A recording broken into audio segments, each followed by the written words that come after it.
مرحبا، شلونكم عيوني؟ اليوم عندي الهريسة أو الحبية مقادير قليلة، مسوية كمية كبيرة بنفس القناة. ادخلوا على الفيديوهات وشوفوها، بس هالمرة مقادير أقل. عندي 3 أكواب من الحبية أو الحنطة، هنا غسلناها غسلها كل زين بحيث يروح النشا من عندها.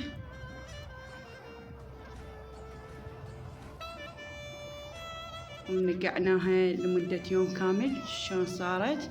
تفتحت ونفخت وضاعف حجمها. ما انقعها ساعة ساعتين او 3 ساعات، لان هي شوية الحبية تكون قوية، فاخليها ليلة كاملة حتى تسهل علي طبخها. شغلت الطباخ وخليت مي يغلي، وبعدين ضفت له الحبية. كل 40 دقيقة أضيف له كاستين من المي إذا أشوفه يكون قوامه ثخين. صار بهالشكل هذا، وضفت له مي. كل ما يدخن ونشوفه بعد ما مرودة كلش نضيف. ضفت نص خاشوقة من الملح.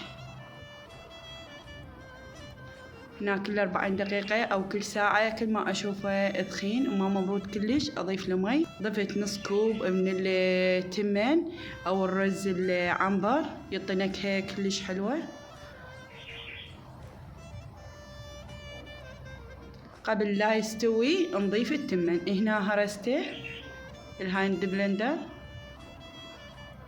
حضيف اللحم فلسته من العظم، نزعت عنه العظم، حرسه كل زين لحد ما يعطينا القوام الناعم واللون كريمي. هنا ضفت سوب اللحم،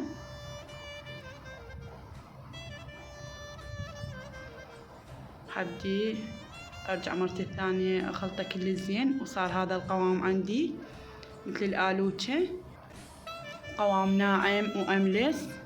طبعا ما تاخذ وياكم اي وقت واي مجهود، لان نقعتها يوم كامل، فما اخذت وياي طبخ على النار اكثر.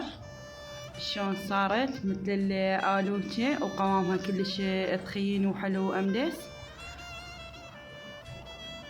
ضيفوا لايك واشتراك، فعلوا جرس الاشعارات حتى يوصلكم كل ما هو جديد ومفيد. شكرا لكم ولمتابعتكم ولمشاهدتكم. مع الف سلامة.